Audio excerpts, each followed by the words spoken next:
अस्सलाम वालेकुम।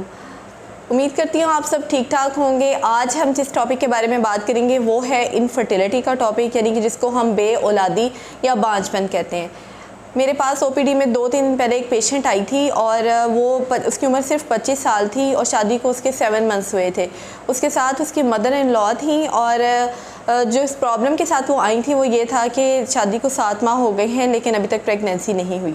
अच्छा, इस कंप्लेंट के साथ हमारे पास रूटीन में बहुत सारे पेशेंट्स आते रहते हैं और वो वरीड थे कि अब हम ये इसके टेस्ट करवाए जाएँ और देखी जाए कि ये क्या वजह है कि ये प्रेगनेंसी क्यों नहीं हो रही अभी तक। अब सबसे पहले तो हमें समझने की ज़रूरत है कि बे औलादी किसे कहते हैं और या बांझपन हम किसे कहते हैं, इनफर्टिलिटी क्या होती है। अगर हस्बैंड वाइफ दोनों की पहली शादी है और दोनों एक दूसरे के साथ रेगुलर अनप्रोटेक्टेड इंटरकोर्स कर रहे हैं। अब इस टर्म को हमें समझने की ज़रूरत है। रेगुलर अनप्रोटेक्टेड इंटरकोर्स क्या होता है? वो ये कि आप वीक में 2 to 3 टाइम्स क्वाइटस कर रहे हैं अपनी पार्टनर के साथ और विदाउट एनी कॉन्ट्रासेप्टिव मेथड, यानी कोई भी आप माने हमल का तरीका इस्तेमाल नहीं कर रहे और किसी किस्म का मसला नहीं है मियाँ बीवी को आपस में।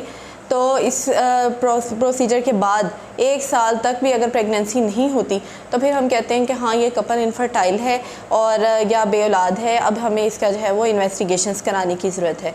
अब जैसे मेरा ये पेशेंट था, इसकी शादी को सिर्फ 7 मंथ्स हुए थे और हस्बैंड वाइफ दोनों फिट थे, मेडिकल कोई भी इन दोनों को इशू नहीं था। तो ऐसे केस में हमें सिर्फ इनको रीअश्योर करवाने की ज़रूरत है कि आपने अभी कोई रिपोर्ट्स नहीं करवानी, कोई इन्वेस्टिगेशंस करवाने की ज़रूरत नहीं है, कोई डॉक्टर्स के पास ज़्यादा जाने की ज़रूरत नहीं है। आपको सिर्फ फोलिक एसिड का इस्तेमाल है जो कि ख़वातीन ने अपनी जो लेडी है उसने यूज़ करते रहना है फोलिक एसिड रेगुलरली। और फिर अगर 1 ईयर तक खुदा न ख्वास्ता प्रेगनेंसी नहीं होती तो फिर हमें जो है वो इन्वेस्टिगेट करवाने की ज़रूरत है। 80% कपल्स तो ऐसे होते हैं उनको साल के अंदर प्रेगनेंसी हो जाती है और जो 20% होते हैं उनमें से भी 10% को अगले साल के अंदर प्रेगनेंसी हो जाती है। यानी कि 90% कपल्स ऐसे हैं जिनको पहले 2 सालों के अंदर प्रेगनेंसी हो जाती है बग़ैर किसी इलाज के और बग़ैर किसी भी मतलब इन्वेस्टिगेशंस के। लेकिन अगर किसी को 10% ऐसे भी होते हैं कि जिनमें कोई ना कोई इशू चल रहे होते हैं तो उनको ट्रीटमेंट की ज़रूरत होती है। अब यही पेशेंट अगर मेरे पास साल के बाद आती तो फिर मैं उसके लिए क्या करती? उसके सबसे पहले मैं तो दोनों को, हस्बैंड वाइफ दोनों को प्रॉपर इवेलुएट करती और जब भी आपने जाना है मतलब डॉक्टर्स के पास इस तरह के मसले के लिए, इनफर्टिलिटी के लिए ख़ास तौर पे, तो कपल दोनों जाएं, यानी कि हस्बैंड वाइफ दोनों पार्टनर साथ जाएं। दोनों को इवेलुएशन की एक ही जितनी ज़रूरत होती है। ये नहीं कि सिर्फ लड़की को ज़रूरत है चेकअप होने की और बाज़ औक़ात मेल में भी मसला निकल आता है। तो पहले प्रॉपर हिस्ट्री ली जाएगी, फ़ीमेल की हिस्ट्री ली जाएगी और फिर मेल की भी हिस्ट्री ली जाएगी कि दोनों को कोई इश्यूज़ तो नहीं चल रहे, फ़ीमेल के पीरियड्स ठीक हैं, कोई ऑपरेशन तो नहीं हुआ, कोई डिस्चार्ज का मसला या कोई भी इस तरह की कॉम्प्लिकेशन। और इसी तरह से मेल का भी इसका प्रोफेशन पूछा जाएगा, कोई स्मोकिंग की हिस्ट्री या उसके भी बचपन में कोई चोट की, कोई हर्निया की हिस्ट्री। और इस तरह से दोनों की हिस्ट्री लेते हुए फिर बाद में दोनों का प्रॉपर एग्ज़ामिनेशन किया जाएगा। फ़ीमेल को हम एग्ज़ामिनेशन करेंगे, गायनाकोलॉजिस्ट करेंगे एग्ज़ामिनेशन, और जो मेल का एग्ज़ामिनेशन है हम यूरोलॉजिस्ट से करवाएंगे। और उसके बाद अब एक कपल इनफर्टाइल है, साल हो गया है उनकी शादी को लेकिन अभी तक प्रेगनेंसी नहीं हुई, तो जो 3 बेसिक टेस्ट हैं जो हमने करवाने हैं। अच्छा, उनमें सबसे पहला जो टेस्ट है वो है पेल्विक अल्ट्रासाउंड। पेल्विक अल्ट्रासाउंड पे हम यूट्रस देखते हैं, यूट्रस की शेप देखते हैं, उसकी साख देखते हैं, उसमें कोई एबनॉर्मेलिटी तो नहीं है, कोई पैदाइशी एबनॉर्मेलिटी हो सकती है। बाज़ औक़ात किसी पेशेंट की डबल यूट्रस हो सकती है या यूट्रस की एबनॉर्मल पार्टीशन हो सकती है। तो ऐसी एबनॉर्मेलिटीज़ की वजह से भी प्रेगनेंसी नहीं होती, तो उसको रूल आउट करना है हमने उसकी ओवरीज देखनी है, अंडेदानियाँ देखनी है कि वो ठीक है, उनमें कोई सिस्ट तो नहीं बनी हुई, कोई पानी वाली थैलियाँ तो नहीं बनी हुई और या कोई और पैथोलॉजी तो नहीं है, उनकी शेप ठीक है। उसके बाद अल्ट्रासाउंड के बाद जो नेक्स्ट टेस्ट आता है वो मेल का टेस्ट है, वो है हस्बैंड सीमन एनालिसिस।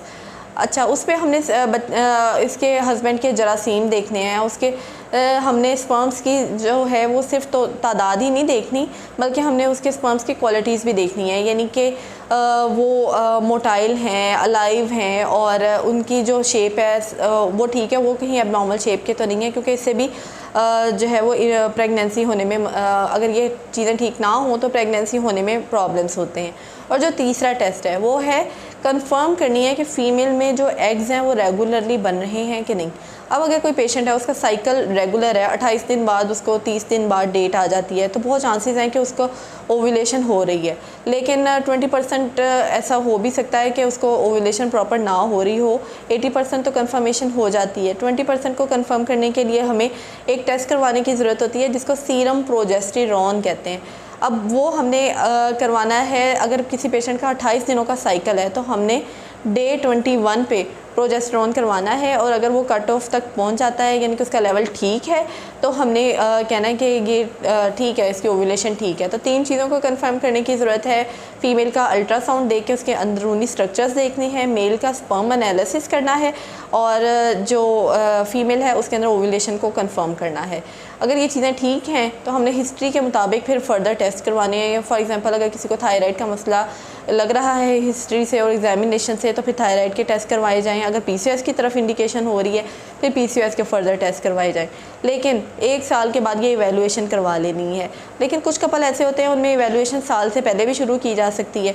वो ऐसे हैं जिनमें रिस्क फैक्टर्स होते हैं। फॉर एग्जांपल फ़ीमेल की एज ही 36 साल या इससे ज़्यादा की है, या दोनों में से किसी को भी कोई किसी किस्म का मेडिकल डिसऑर्डर है, मियाँ बीवी दोनों में से, तो ये इन्वेस्टिगेशन हम 1 साल से पहले भी करवा सकते हैं।